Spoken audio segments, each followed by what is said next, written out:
नमस्कार, आप हैं IPN 7 के साथ। आइए नजर डालते हैं देश भर की 100 खबरों पर। एक नजर। दिल्ली में देर रात से बारिश हो रही है। कई दिनों से उमस के बाद बारिश ने थोड़ी राहत जरूर दी है, लेकिन इसने एक खतरे को बढ़ा दिया है। जानकारों का मानना है कि बारिश के चलते डेंगू की बीमारी में बढ़ोतरी हो सकती है। दिल्ली में डेंगू का कहर थमने का नाम नहीं ले रहा। डेंगू से मरने वालों की तादाद 21 हो गई है। डेंगू से ताज़ा मौत का जो मामला है दिल्ली के देवली से आया है। साउथ दिल्ली के देवली इलाके में रहने वाले 38 साल के हरीश के बत्रा अस्पताल में इलाज के दौरान मौत हो गई। जब हरीश को बुखार हुआ तो मदन मोहन मालवीय अस्पताल वो पहुंचा, जहां से 2 घंटे बाद उसे बाहर कर दिया गया। इसके बाद सफदरजंग अस्पताल ले जाया गया। वहां भी बेड न होने की बात कही गई। परिवार का आरोप है कि बत्रा अस्पताल ने भी बिल बढ़ाने के लिए लापरवाही बरती। दिल्ली सरकार जल्द ही निजी अस्पतालों और लैब्स की एक मनमानी पर लगाम लगाने के लिए कानून लाने जा रही है। मुख्यमंत्री केजरीवाल ने अपने सभी विधायकों को निर्देश दिया है कि वो अपने इलाके के अस्पतालों में दिन में 2 बार हालात का जायजा लें। सरकार ने बुधवार को डेंगू के टेस्ट के लिए रेट तय किए थे, लेकिन जब IPN 7 के रियलिटी टेस्ट किया गया तो पता चला कि अब भी सरकार के आदेशों का पालन कई लैब्स में नहीं हो रहा। दिल्ली की सभी लैब और अस्पतालों में प्लेटलेट्स के टेस्ट के लिए सरकार ने 50 रुपए से और NS1 के लिए 600 रुपए के दाम तय किए हैं, लेकिन जब हमने पड़ताल की तो सच्चाई कुछ और ही सामने आई। IPN 7 के पड़ताल में पता चला कि शांति मेडिकल सेंटर में प्लेटलेट्स जांच के लिए 150 रुपए और NS1 टेस्ट के लिए 1400 रुपए वसूले जा रहे हैं। RK अस्पताल में भी डेंगू टेस्ट के लिए 150 रुपए लिए जा रहे हैं। यूपी के बागपत में भी डेंगू ने कहर बरपा रखा है। बागपत के बोधा गांव में एक ही दिन में डेंगू से गांव के 4 लोगों की मौत हो गई, जबकि 2 दर्जन से ज्यादा लोग डेंगू से पीड़ित बताए जा रहे हैं। गांव में अब तक बुखार से 11 गांव वालों की मौत हो चुकी है। डेंगू से लगातार मौतें हो रही हैं, लेकिन अब तक स्वास्थ्य विभाग से कोई भी मदद नहीं मिल पा रही। वहीं मुख्य चिकित्सा अधिकारी ने इस बारे में बात जब की गई तो उन्होंने गांव में डेंगू से एक भी मौत होने का बात से मना कर दिया।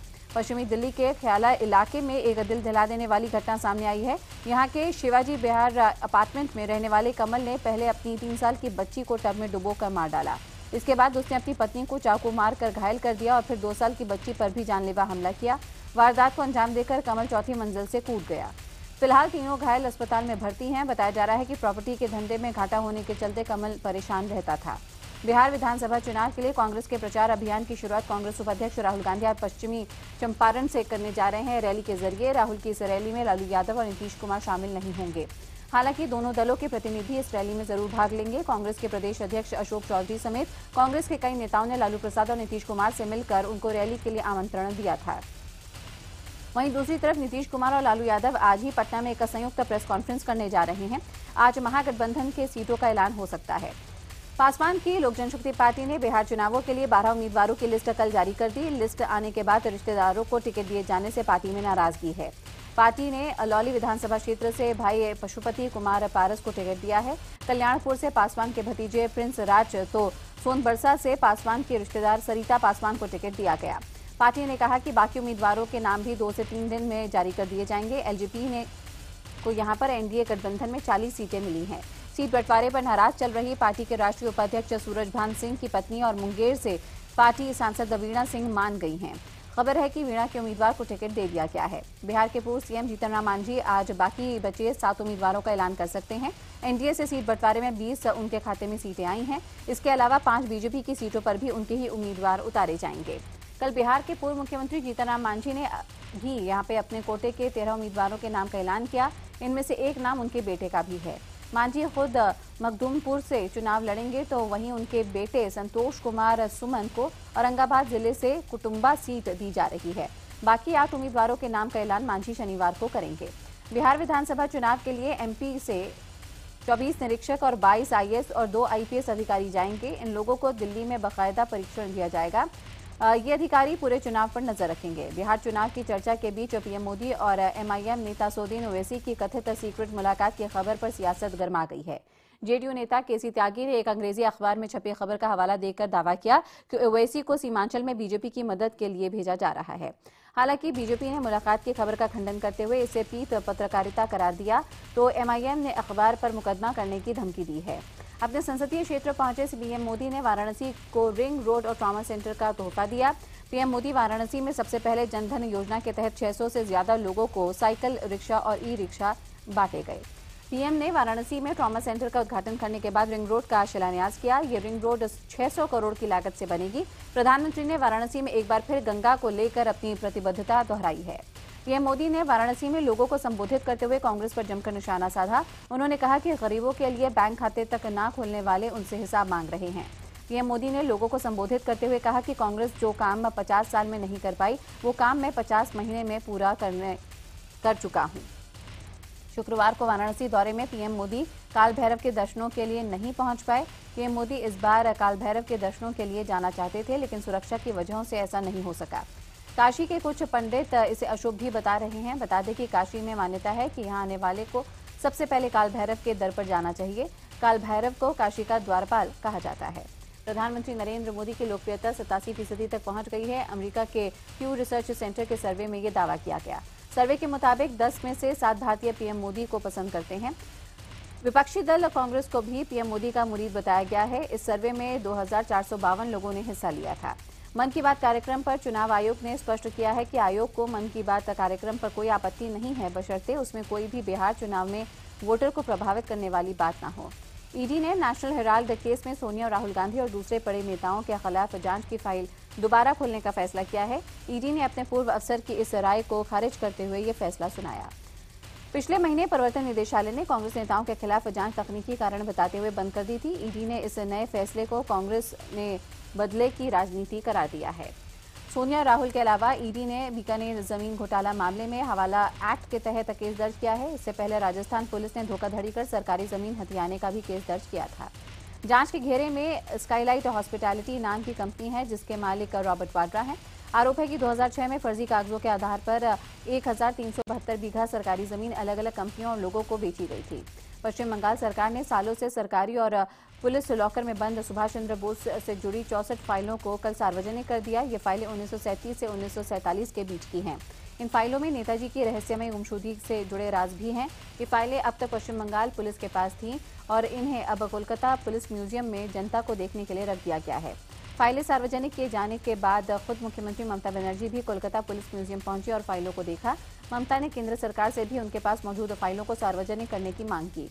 नेताजी सुभाष चंद्र बोस के प्रपौत्र अभिजीत रॉय ने मुख्यमंत्री ममता बनर्जी का शुक्रिया अदा किया। बता दें कि आईबीएन नेटवर्क इन फाइलों को पहले ही देख चुका है।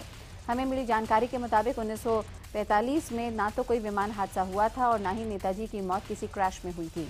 दिल्ली के उप मुख्यमंत्री मनीष सिसोदिया ने एक सरकारी स्कूल में औचक निरीक्षण किया। स्कूल की बदतर हालत और बच्चों की शिकायत के बाद सिसोदिया ने स्कूल के प्रिंसिपल समेत शिक्षा विभाग के 2 अधिकारियों को सस्पेंड किया। जम्मू कश्मीर को बांदीपोरा के गुरेज सेक्टर में सुरक्षा बलों ने एक बड़ी घुसपैठ को नाकाम करते हुए घुसपैठियों को मार गिराया। घुसपैठ की यह कोशिश शुक्रवार सुबह हुई। पहले सुरक्षा बलों ने कार्रवाई करते हुए 2 घुसपैठियों को मार गिराया और इसके बाद इलाके की तलाशी के दौरान 2 और घुसपैठियों को ढेर कर दिया गया। घुसपैठियों के पास से भारी मात्रा में असलहा और गोला बारूद बरामद हुआ है। जम्मू कश्मीर के बारामूला जिले के सोपोर में संदिग्ध आतंकियों ने एक पूर्व आतंकी बशीर अहमद को गोली मारकर उसकी हत्या की। बशीर को उसके घर के बाहर ही गोली मारी गई। पुलिस के मुताबिक आतंकियों ने बशीर अहमद पर हमले ग्रेनेड से किए और ग्रेनेड फटा नहीं। इसके बाद संदिग्ध आतंकियों ने बशीर अहमद पर अंधाधुंध गोलियां भी बरसाईं, जिससे उसकी मौके पर ही मौत हो गई। जबकि उसका 3 साल का बेटा जो बशीर की गोद में था बुरी तरह से घायल हो गया। बच्चे को गंभीर हालत में श्रीनगर के अस्पताल में भर्ती कराया गया है। पाकिस्तान ने एक बार फिर जम्मू कश्मीर सीमा पर सीजफायर का उल्लंघन किया। पुंछ के बालाकोट सेक्टर में पाकिस्तान की ओर से भारी फायरिंग में एक स्थानीय निवासी और एक सेना का जवान जख्मी हो गया। नापाक फायरिंग में 5 मवेशी भी मारे गए। बॉर्डर के आसपास के कुछ और सेक्टर्स में भी पाकिस्तान की ओर से फायरिंग की गई।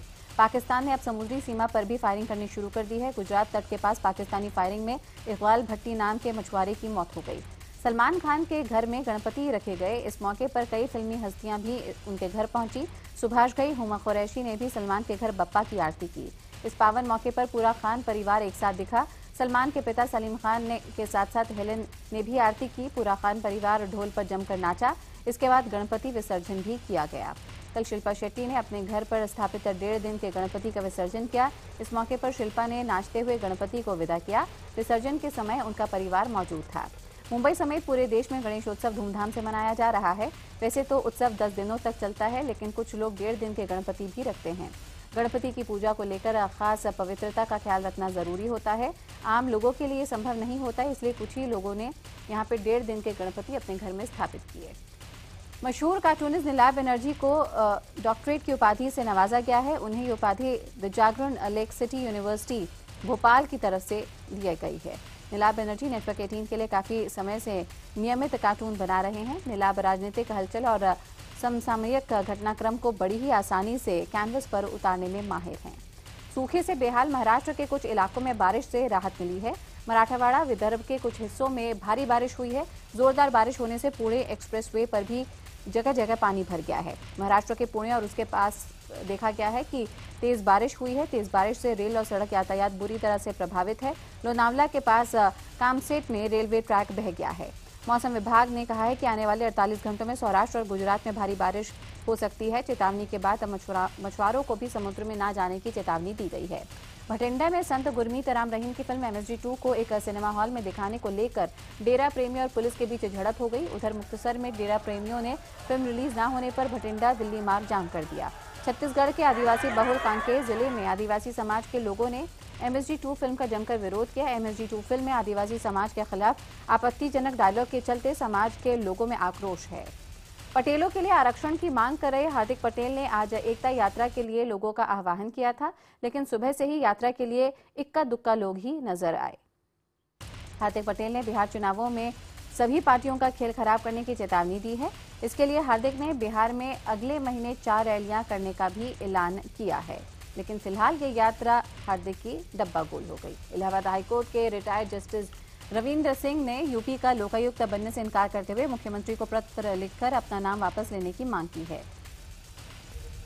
राज्यपाल द्वारा रविंद्र सिंह नाम के 3 बार नामंजूर करते हुए लोकायुक्त की फाइल सरकार को लौटाई जा चुकी है, जिसके बाद रविंद्र सिंह का कहना है कि बार बार नाम वापस होने से वो और उनका परिवार काफी आहत है। राजस्थान में 6 बंद खानों को खोलने के बदले 22 करोड़ की रिश्वत का भंडाफोड़ होने के बाद एक और चौंकाने वाला खुलासा सामने आया। यहाँ खान विभाग ने केंद्र सरकार के आदेश को दरकिनार कर 650 खानों का आवंटन कर डाला। कांग्रेस ने आरोप लगाया है कि ये घोटाला केवल विभाग के प्रमुख सचिव अशोक सिंघवी तक सीमित नहीं है। कांग्रेस ने आवंटन की CBI और न्यायिक जांच की मांग की है और CM वसुंधरा का इस्तीफा मांगा है। उधर बीजेपी ने अपने ऊपर लग रहे आरोपों पर सफाई देते हुए कहा कि सिंघवी यहां पर अपनी मनमानी कर रहे थे, लेकिन विभाग के मंत्री को इस बारे में CM को बताना चाहिए था।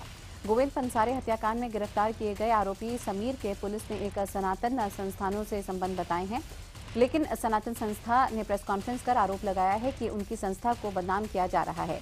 सनातन संस्था के मुताबिक पुलिस ने आरोपी समीर को शक के आधार पर गिरफ्तार किया, उस पर अब तक आरोप साबित नहीं हुए हैं। मुंबई के चर्चित शीना मर्डर केस की जांच CBI करेगी। महाराष्ट्र सरकार ने ये केस CBI को सौंप दिया है। अब तक शीना हत्याकांड की जांच मुंबई पुलिस कर रही थी।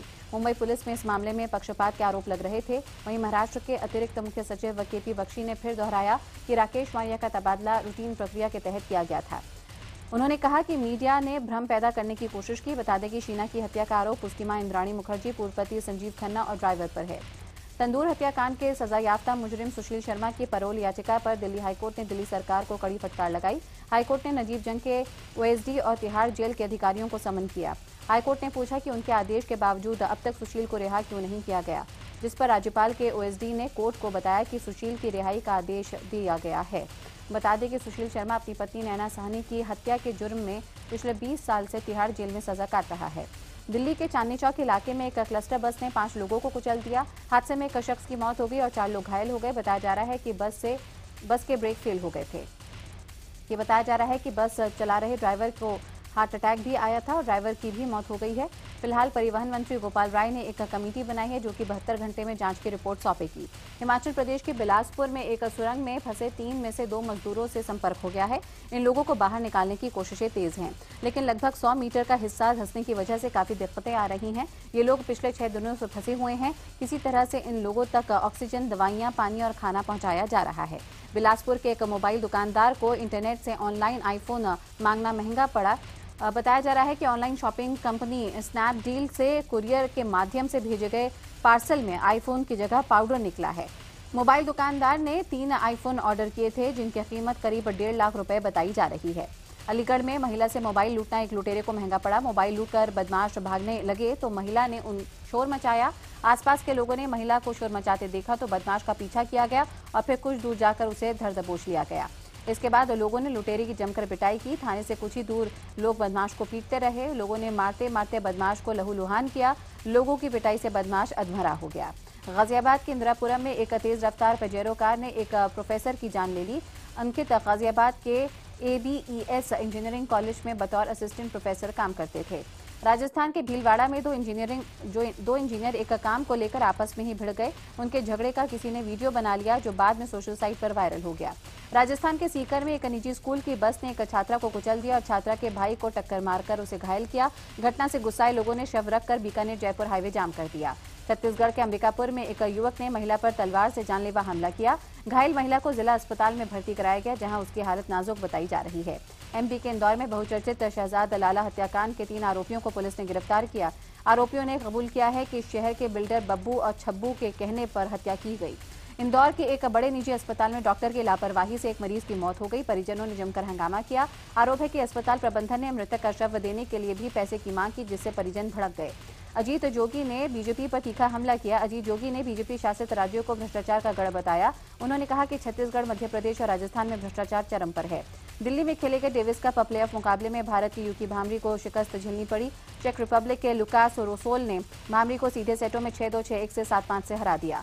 BCCI अध्यक्ष जगमोहन डालमिया का इलाज कोलकाता के BM बिरला अस्पताल में चल रहा है। गुरुवार रात सीने में दर्द और सांस लेने में तकलीफ होने के बाद उन्हें अस्पताल में भर्ती कराया गया।